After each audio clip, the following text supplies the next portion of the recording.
Gambaran. Assalamualaikum Ustaz, apa khabar? Dah ada kat situ Ustaz? Ya, sudah saya sampai di sini, Stas, di tempat penyembelihan nih. Okey. Ya, tempat penyembelihan tu apa nama dia Ustaz? Kilo Asyara, Kilo Asyara. Kilo Asyara. Ya. Okey. Dan kepada kawan-kawan saya ataupun kawan Ustaz yang telah memilih kami untuk ibadah korban pada tempoh hari, inilah tempat. Tempat ini juga yang digunakan untuk sembelih hari tu kan? Haiwan korban tu, Ustaz. Uh, tempat kita sembelih hari tu di sini juga Ustaz?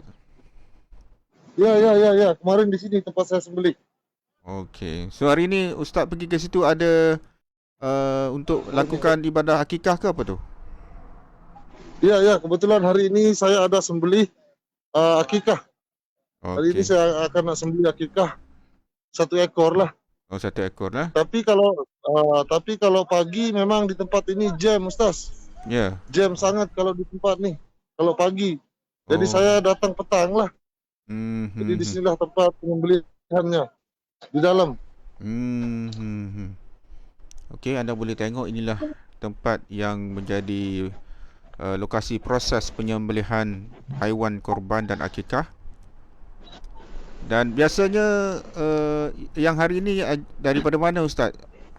Yang ingin buat akikah tu daripada Malaysia ke Indonesia? Daripada Malaysia. Dari Malaysia Okey, alhamdulillah. Dari Malaysia. Daripada Malaysia. Sebenarnya Ustaz Zaini ni banyak melakukan ibadah korban, membantu jemaah-jemaah ataupun rakyat Malaysia untuk melakukan ibadah korban di Mekah lah. Saya sendiri, keluarga-keluarga saya dan sahabat-sahabat saya, hari itu pun masa ibadah korban hari itu, saya juga sempat untuk bersama dengan kawan-kawan mohon pertolongan bantuan daripada Ustaz Zaini ni untuk menguruskan ibadah korban kita di sana. Okey, insya-Allah selepas ini sekiranya anda ingin bersama kami untuk melakukan ibadah korban, tak kiralah akikah ke korban ke, kalau musim korban korbanlah, kalau musim akikah ni kita boleh juga menerusi ataupun melalui Ustaz Zaini ni. Okey, ini adalah tempat Ustaz Zaini nak tunjuk kat kita, inilah persekitaran yang telah ditetapkan kerajaan Arab Saudi untuk melakukan ibadah korban binatang ni lah. Di mana tadi Ustaz? Saya dah lupa dia. Kilo Asyara. Kilo Asyara, Kilo Asyara. Kilo Asyara. Okey. Nampak kambing ni besar-besar ni. Ini kambing. Ini binatang yang telah diternak di sini dan menjadi haiwan korban ni lah dan akikah. Alhamdulillah. Okey, pekerja-pekerja dari Semua di sini. bagaimana? Semua di sini. Semuanya di sini ya? Semua di sini tempat kambing semua di sini. Kalau unta dia di sebelah. Oh, Tapi di unta. sini semua kambing. Okey.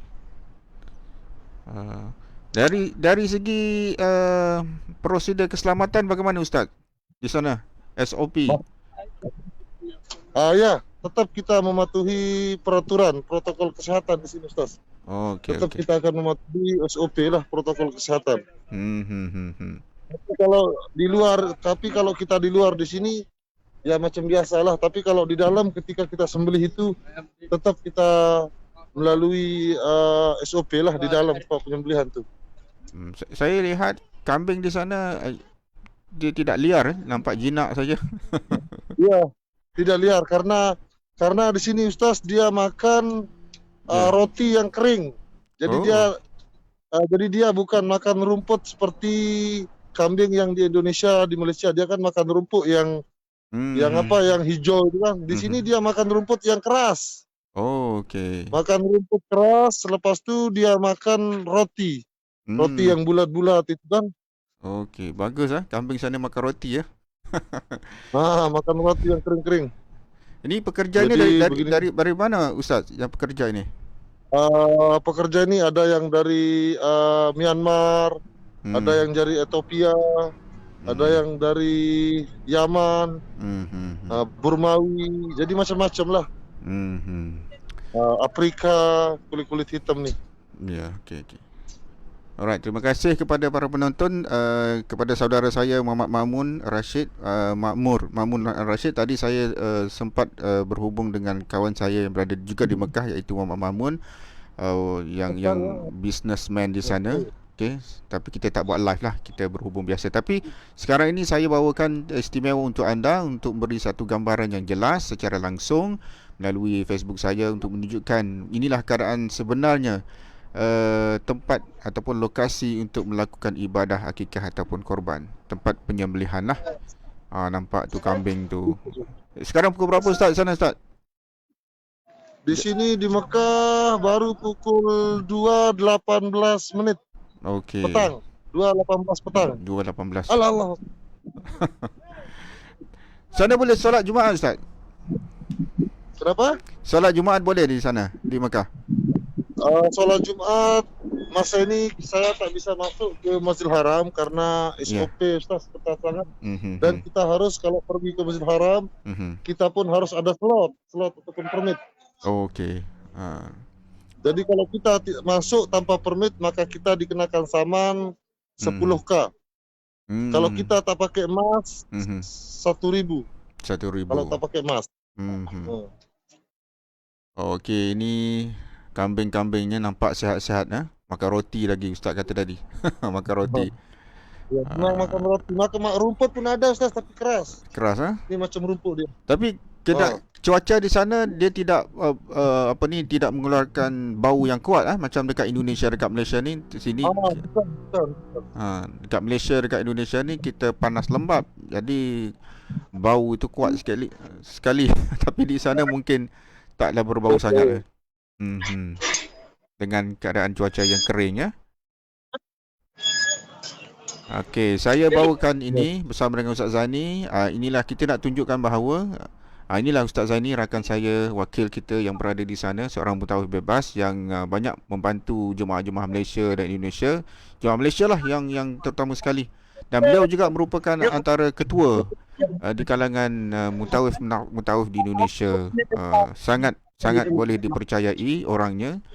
Dan sekiranya anda ingin membuat sebarang ibadah seperti akikah ataupun korban ataupun nak buat sumbangan macam-macam sumbangan di Mekah, di Tanah Suci, bolehlah berhubung melalui saya ataupun nak terus kepada beliau pun tak apa. Tapi kalau nak melalui saya pun tidak ada masalah sekiranya anda rakyat Malaysia. Okey Ustaz nak bagi maklumat apa, info apa lagi kepada kita yang sedang menonton ni?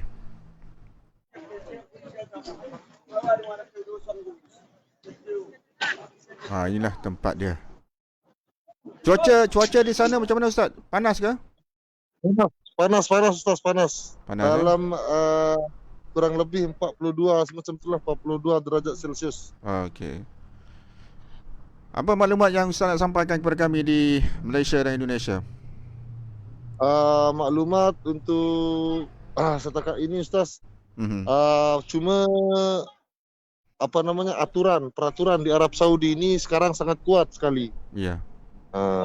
Kenapa? Sekarang kan di sini ada sekarang di Arab Saudi ini terutama di dalam Masjidil Haram lah. Terutama di dalam Masjidil Haram. Kalau kita nak pergi ke Masjidil Haram, kita harus ada slot atau permit untuk nak pergi masuk sembahyang ataupun nak pergi buat umrah. Dan yang kedua, kalau kita nak pergi ke mall atau ke kedai-kedai, harus kita punya semacam sertifikat, semacam sijil kesehatan bebas COVID. Kalau kita nak masuk ke mall Sapwa atau ke mall yang ada di Mekah ini, harus kita ada sijil bebas COVID. Itu yang kedua. Dan yang ketiga itu ada sekarang nih ada varian virus baru Delta yang berasal daripada India. Jadi nak pergi ke masjid pun di Mekah ini sebagian ada juga masjid yang masih ditutup. Jadi bukan semua masjid yang di Mekah ini terbuka semua, bukan. Ada sebagian masjid yang masih ditutup. Karena penyebaran virus yang baru inilah. Dan sampai sekarang kita pun sangat jarang sekali nak dapat slot untuk nak pergi sholat ataupun nak pergi buat umrah. Jarang sekali. Karena itulah sangat ketat sekali aturannya di sini Ustaz. Jadi begitu juga untuk jamaah umrah. Ada yang mengatakan jamaah umrah akan datang tanggal 1 Muharram. Tapi itu belum pasti lagi Ustaz. Belum pasti lagi. Sebab kos untuk tunaikan umrah ini Mhm. sekarang mahal. Mhm. Jadi untuk karantin lagi kita biaya sendiri, Mhm. belum sewa hotel lagi untuk karantin itu kita keluarkan biaya sendiri. Ya. Jadi Mhm. seperti itu. Jadi setakat ini jamaah-jamaah daripada luar lah, maksudnya yang Mhm. daripada Amerika, yang daripada England, Inggris ini baru yang akan datang umrah. Mhm. Tapi kalau kita ini maksudnya Indonesia ini masih ditangguhkan. Mhm. Tetapi kalau Malaysia, Singapura, Brunei dia Mhm. bisa masuk, diberikan masuk, tetapi kerajaan Malaysia, kerajaan Singapura, kerajaan Brunei dia tidak membenarkan rakyatnya masuk untuk setakat inilah. Mi Tapi kalau dia dibenarkan masuk, Mhm. tapi kerajaan Malaysia yang tak benarkan rakyatnya masuk. Ya. Sebab virus ini sekarang semakin meningkat di Arab Saudi ini, Ustaz. Ya, betul. Kurang lebih dalam 1.000 lebih lah. Mhm. Jadi turun naik. Jadi turun naik. Mhm. Kadang-kadang turun, kadang-kadang naik, seperti itulah. Ya. So, Jadi ya. di Mekah ini yang nomor 2. Mhm. Yang nomor 1 di Riyadh, Mhm. terus yang nomor 2 di Mekah. Okey. Jadi seperti itu.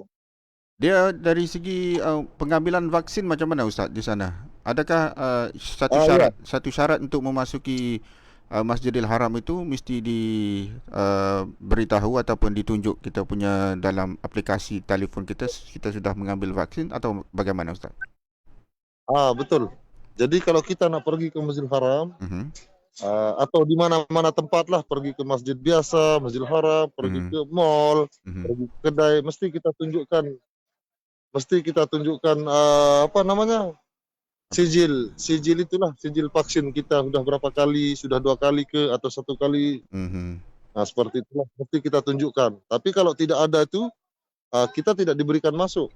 Mhm. Jadi Mhm. harus kita tunjukkan bukti bahwa kita sudah divaksin atau belum vaksin. Dari Jadi di segi aplikasi ya, aplikasi dia? dari jadi di aplikasi Etamarna itu tawakalna itu ada, akan keluar. Oh, ya. Mhm. Jumlah kita vaksin apakah sekali ke, 2 Mmm. kali dos ke, seperti itu. Mhm. Mhm. Dari segi penerimaan vaksin di Arab Saudi bagaimana Ustaz?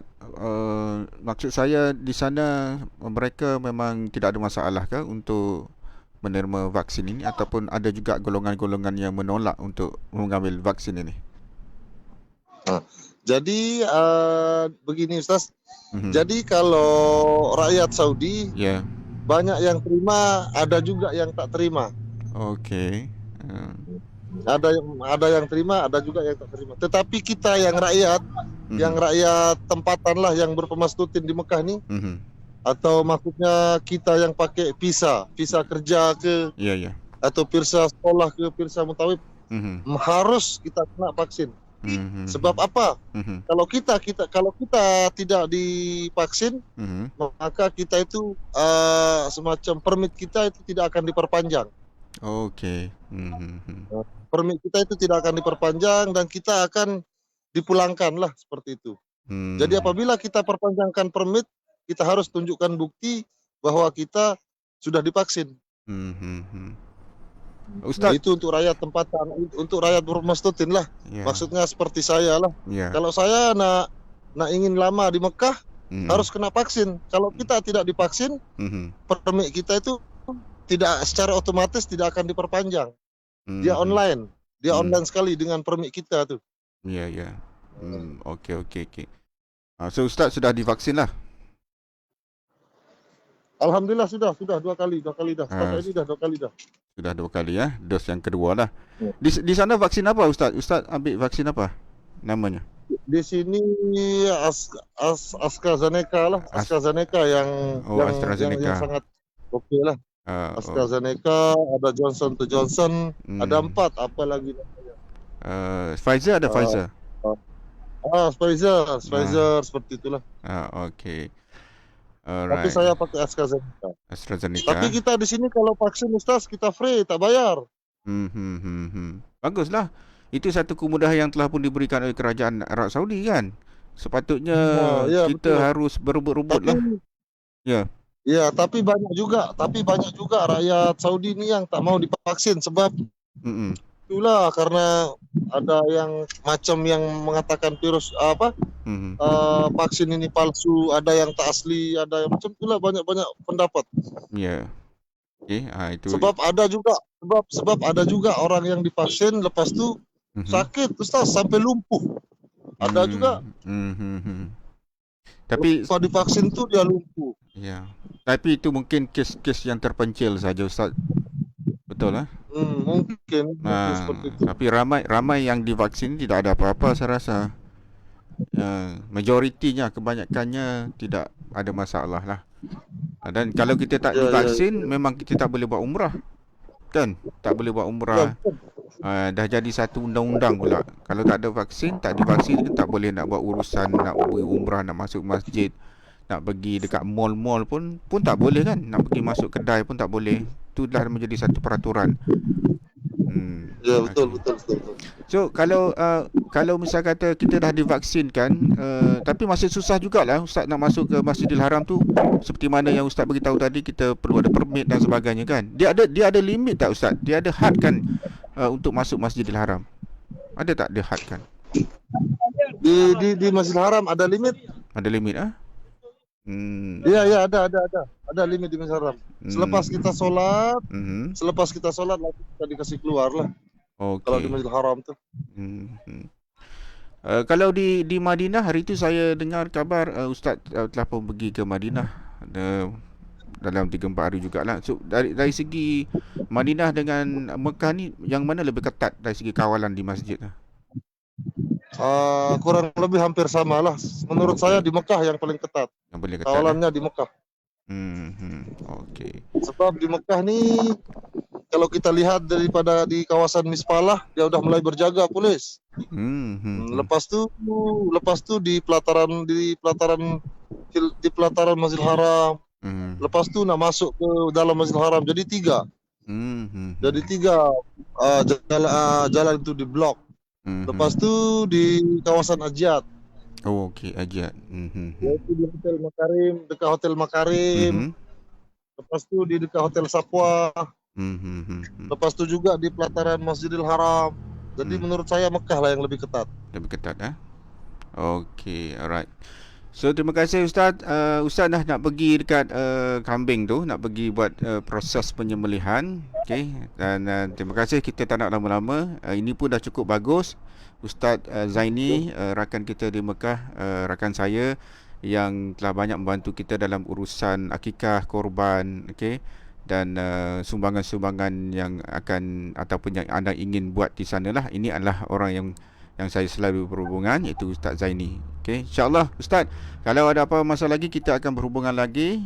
Dan sekiranya anda jemaah ataupun daripada Indonesia, Malaysia yang ingin melakukan ibadah-ibadah di sana, boleh melalui saya ataupun boleh terus kepada Ustaz untuk kita sama-sama amalkan atau melakukan ibadah-ibadah yang bersesuaian di Makkahul Mukarramah. Okey, terima kasih Ustaz. Kita jumpa lagi.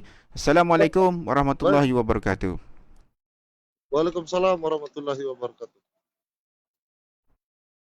Okey, terima kasih semua yang sudi menonton bersama dengan saya. Sekarang ni dah pukul 7:29 malam. InsyaAllah kita akan solat fardu maghrib sebentar saja lagi. InsyaAllah kita jumpa lagi di lain masa, di lain ketika bersama dengan saya, Firman Hajmah. Assalamualaikum warahmatullahi wabarakatuh. Kita jumpa lagi.